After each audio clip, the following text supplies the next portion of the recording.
तो गाइस कैसे हैं आप सब लोग। रीइंकार्नेटेड की एपिसोड 69 के साथ हाजिर हूं। तो इस एपिसोड में फाइनली हमारा टूर्नामेंट स्टार्ट होने वाला है। तो टूर्नामेंट स्टार्ट होने की इस एपिसोड की शुरुआत में साउची के हाथ में उसका नंबर पैलेट होता है जिसके ऊपर 1505 लिखा होता है। साउची कहता है पैलेस चीफ क्वीन, इसका क्या मतलब है। पैलेस चीफ क्वीन उसे इस बारे में बताते हैं। वो उसे कहते हैं तो इस टूर्नामेंट में ये तुम्हारा नंबर है। चीफ क्वीन उसे कहते हैं यहाँ पर तुम्हारे नंबर का मतलब ये है कि तुम कौन से एरिया में फाइट करोगे और कौन से ऑर्डर में फाइट करोगे और कौन से कंपटीटर के साथ फाइट करने वाले हो। फर्स्ट ग्रुप कंपटीशन में तुम्हारे नंबर का मतलब ये है कि तुम्हारा मैच 15 नंबर अरीना में होने वाला है। उस अरीना में तुम्हारा पहला मैच 5वां मैच होगा, यानी कि 5वें नंबर पर जो भी कॉन्टेस्टेंट होगा उसके साथ तुम्हारा मैच होने वाला है। पहले राउंड के ग्रुप मैचेस पूरे 3 दिन तक चलने वाले हैं। यहाँ पर जितने भी कंटेस्टेंट्स हैं उन्हें पूरे 3 दिन में 12 मैचेस खेलने होंगे। इस बार के टूर्नामेंट में बहुत सारे बच्चे हैं, इसी वजह से फर्स्ट ग्रुप के पहले 3 दिन के कंपटीशन में जितने बच्चे अपने ओपोनेंट को हराने के बाद टॉप 10 की रैंकिंग में आएंगे, उन सभी टॉप 10 की रैंकिंग वालों को इकट्ठा करके सिर्फ 300 बच्चों को पहले राउंड में पास किया जाएगा। उसके बाद यहाँ पर सेकंड ग्रुप मैचेस को स्टार्ट किया जाएगा। सेकंड ग्रुप मैचेस में तुम्हारे 3 दिन तक मैचेस होंगे और 3 दिन में तुम्हें 15 मैचेस को खेलना होगा। इस बार के टॉप 10 बच्चों से टोटल सिर्फ 100 लोगों को ही चूज किया जाएगा जो कि टॉप 100 की रैंकिंग में जाएंगे और उसके बाद टॉप 100 की रैंकिंग में से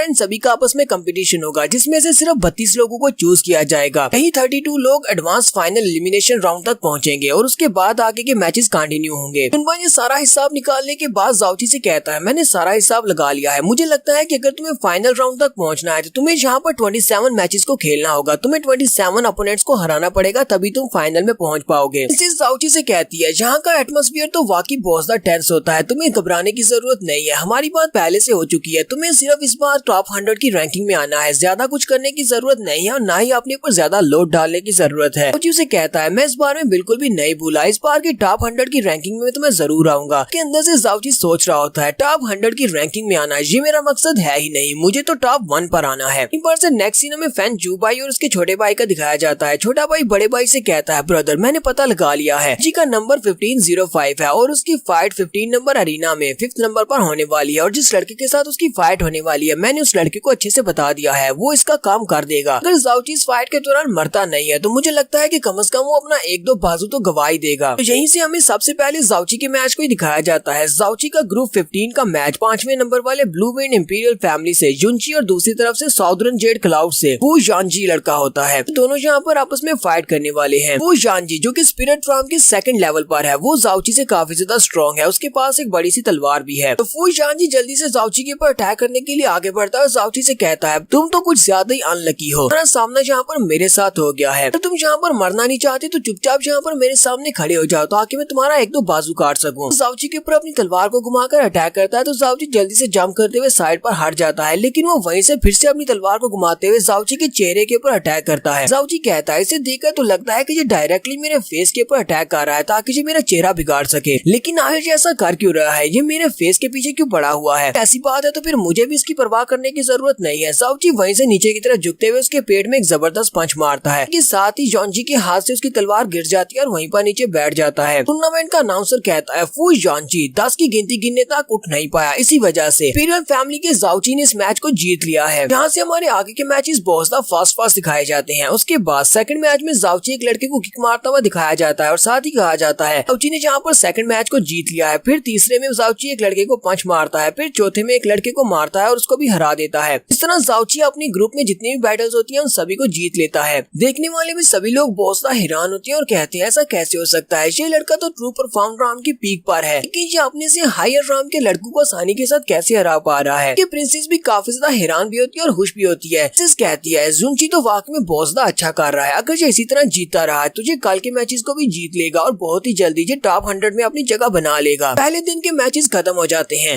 पैलेस की लड़कियां भी वापस जा रही होती हैं, तो जुनबा से रहा नहीं जाता तो वो भागता हुआ अपनी बहन के पास चला जाता है। वो उसे पुकारता है सिस तुम कैसी हो। वो इसे देखकर काफी हैरान होती है और उसे कहती है जुनबा तुम यहाँ पर क्या कर रहे हो। जुनबा उसे कहता है बिग सिस मैं यहाँ पर तुम्हारा मैच देख रहा हूँ, तुम्हारा मैच मुझे काफी ज्यादा पसंद आया, तुम तो पहले से भी ज्यादा अमेजिंग हो गई हो। तुमने पूछा कि मैं क्या कर रहा हूँ, मैं यहाँ पर जीजा जी के साथ आया हूँ, जीजा जी भी तुमसे कम नहीं है, वो भी यहाँ पर इस कंपटीशन में हिस्सा ले रहे हैं। ये बात सुनते ही बहुत ज्यादा हैरान हो जाती है और सोच रही होती है ऐसा कैसे हो सकता है, तो क्या ये वाकई में वही जाउची है जिसकी कल्टीवेशन क्रिपल थी। जुनबा उसे कहता है बिग सिस अब क्या हुआ, लगता है कि तुम अपने हस्बैंड को भी पहचान नहीं पा रही, यही तुम्हारा हस्बैंड जाउची है। जाउची भी वहाँ पर आता है और उन सभी को ग्रेट करते हुए कहता है मैं इंपीरियल फैमिली की 7 मेडन्स और उनकी स्टूडेंट्स को यहाँ पर ग्रीट करता हूँ। इंपीरियल फैमिली से हूँ, मेरा नाम युनची है। ये बात भी सच है कि जब मैं इंपीरियल क्लाउड पैलेस में रहता था तब मेरा नाम जाओची हुआ करता था, लेकिन मुझे फैमिली से निकाल दिया गया। उसके बाद अब से मेरा नाम युनची है। अब मैं इंपीरियल पैलेस का एक डिसाइबल हूँ। साथ ही वो किंगजू से कहता है, किंगजू काफी अरसे के बाद तुम्हें देख रहा हूँ। किंगजू की मास्टर उसे कहती है, हमारे पास वेस्ट करने के लिए ज्यादा टाइम नहीं है किंगजू, चलो वापस चलते हैं। फिर साथ ही वो सोच रही होती है, ये लड़का पता नहीं कैसे इसने अपनी कल्टीवेशन को दोबारा से हासिल कर लिया, क्योंकि इसकी कल्टीवेशन तो बुरी तरह से क्रिपल थी। ये तो एक मिरेकल से कम नहीं है, लेकिन फिर भी मैं किंगजू को दोबारा से इसके साथ इन्वॉल्व होने नहीं दे सकती। किंगजू जाने से पहले जुनबा से कहती है, अपना और फादर का बहुत ही अच्छे से ख्याल रखना। जुनबा फिर से अपनी बहन के पीछे जाने लगता है। जाओची उसे रोक लेता और कहता है, नहीं अब तुम उसके पीछे नहीं जा सकते। जब उसने फ्रोजन पैलेस को ज्वाइन करने का फैसला किया था तब वो तुम्हारी बहन नहीं रही। जिया फैमिली के साथ अब उसके सारे ताल्लुक टूट चुके हैं। तो नेक्स्ट सीन अगले दिन का दिखाया जाता है। जाओची अगले दिन भी अपने ग्रुप की सारी बैटल्स को जीत लेता है। यहाँ पर अनाउंस किया जाता है कि जाओची ने अपनी सारी बैटल्स को जीत लिया है, अपनी सारी 12 की 12 बैटल्स को। सुनने वाले बोसदा हैरान होते हैं और कहते हैं, ऐसा कैसे हो सकता है? एक लड़का जो कि ट्रू प्रोफाउंड राउंड के पीक पर है, उसने अपनी 12 बैटल्स को जीत लिया और किसी एक भी बैटल को हारा नहीं है। जाओची वापस से प्रिंसेस के पास चला जाता है। प्रिंसेस उसका हाथ पकड़ती है और कहती है, युनची तुम तो वाकई में बोसदा वंडरफुल हो, तुमने यहाँ पर बहुत ही अच्छा काम किया, एक न्यू रैंकिंग रिकॉर्ड बना दिया है। तुमने अपने 12 के 12 मैचेस को जीतकर यहाँ पर हमारी इंपीरियल फैमिली की इज्जत को बहुत ज्यादा बढ़ा दिया है, इसलिए मैं यहाँ पर तुम्हें दोबारा से थैंक यू बोलना चाहती हूँ। जाओची से कहता है, अगर तुम इतनी ज्यादा खुश हो और मुझे थैंक यू बोलना चाहती हो, तुम्हें यहाँ पर मुझे गिफ्ट देना पड़ेगा, चलो जल्दी से मुझे किस करो। उसे कहती है, क्या तुम वाकई में चाहते हो कि मैं यहीं पर तुम्हें किस करूँ? जाओची से कहता है, हाँ यहीं पर किस करो। और प्रिंसेस जल्दी से आगे बढ़ती है और जाओची की गाल के ऊपर किस करती है, जबकि फैन जूबाई दूर खड़ा ये सब कुछ देख रहा होता है। वो गुस्से के साथ कहता है, युनची तुम मेरे हाथ से नहीं बचोगे, जब तुम्हारा मैच मेरे साथ होगा उस बात देखना मैं तुम्हारे कितने टुकड़े करता हूँ। कि हमारे जाओची को पता चल जाता है कि यहाँ पर ये सारी डिफिकल्टीज उसके लिए कौन क्रिएट कर रहा है। वो कहता है, मुझे वो कल्प्रेट मिल गया जो कि मेरे लिए यहाँ पर मुश्किल क्रिएट कर रहा है। इसी वजह से तो मेरा सामना जिन भी लड़कों के साथ हो रहा था वो सभी लोग मुझे क्रिपल करना चाहते थे या मुझे मारना चाहते थे। यहीं से नेक्स्ट सीन में अगले दिन का सीन दिखाया जाता है। ब्लू विंड रैंकिंग टूर्नामेंट के सेकंड राउंड ग्रुप मैचेस के स्टार्ट किया जाता है। यहाँ पर जाओची का मुकाबला थंडरबोल्ट लाइटनिंग पवेलियन के लड़के जिसका नाम ली जेंटियान होता है उसके साथ होता है।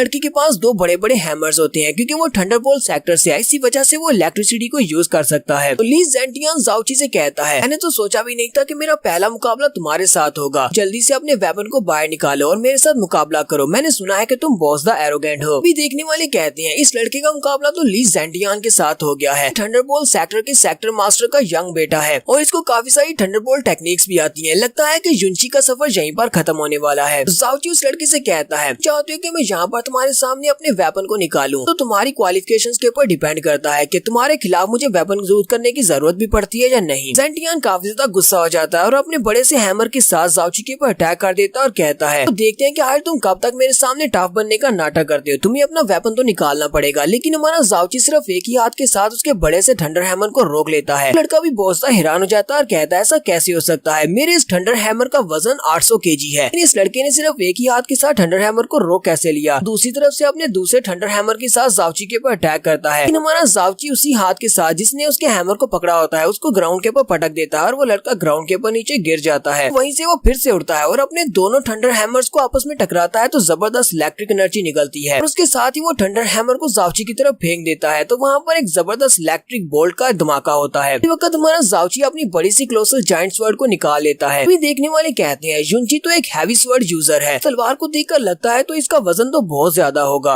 और ये वाकई में इतनी भारी तलवार को उठाकर घुमा भी पाएगा। तो जाओची उस तलवार को लेकर बड़ी स्पीड से आगे बढ़ता है और अपनी तलवार को घुमाते हुए ली जेंटियान के ऊपर अटैक करता है, जबकि ली जेंटियान भी अपने हैमर्स के साथ जाओची के ऊपर अटैक करता है। लेकिन जाओची की स्ट्रेंथ ज्यादा होने की वजह से ली जेंटियान पीछे वाली दीवार के साथ जाकर टकराता है। वो पीछे जाकर गिरता है। जाओची अपनी तलवार लेकर फिर से अटैक करने के लिए आगे बढ़ता है। ली जेंटियान उसे कहता है, ठीक है मैं अपनी हार मानता हूँ, तुम मुझसे ज्यादा स्ट्रॉन्ग हो। टाउनसर कहता है, ली जेंटियान ने अपनी हार मान ली है। तो ब्लू विंड इंपीरियल फैमिली से युनची ने इस मैच को जीत लिया है। इसके बाद फिर से मैचेस को फास्ट फॉरवर्ड दिखाया जाता है। जाओची दूसरे वाले मैच को जीत लेता है, फिर तीसरे वाले मैच को जीत लेता है, फिर चौथे वाले, पांचवें वाले और फिर छठे वाले। इस तरह अपने सारे मैचेस को जीत लेता है। ज़ोरो और पैलेस चीफ किन दोनों ही बहुत हैरान होते हैं और कहते हैं, ये लड़का तो यहाँ पर अपने मैचेस को जीतता जा रहा है। चीफ किन कहते हैं, ये लड़का तो पहले से टॉप 100 की रैंकिंग में पहुंच चुका है, अगर ये इसी तरह अपने मैचेस को जीतता रहा तो मुझे लगता है कि ये टॉप 32 में भी पहुंच सकता है। ज़ोरो सोच रही होती है, काश मेरे इंपीरियल फादर यहाँ पर होते और अपनी आंखों से ये सब कुछ देख रहे होते कि उनकी ख्वाहिश यहाँ पर पूरी हो रही है, तो वो बहुत खुश हो जाते। तो हमारी फैमिली पैलेस के नाम के ऊपर जो दाग लगा हुआ था जाओची ने उसको उतार दिया है। तो यहीं पर हम लोग अपनी एपिसोड 69 का एंड करेंगे। नेक्स्ट एपिसोड में जाओची की कुछ और फाइट्स देखने को मिलेंगी। जब तक हमारा जाओची टॉप 1 की रैंकिंग पर नहीं आ जाता तब तक ये कंपटीशन जारी रहेगा। एपिसोड की एक्सप्लेनेशन अच्छी लगी हो तो कमेंट करके जरूर बताइएगा। चैनल को सब्सक्राइब कर दें, वीडियो को लाइक और शेयर कर दें। शुक्रिया।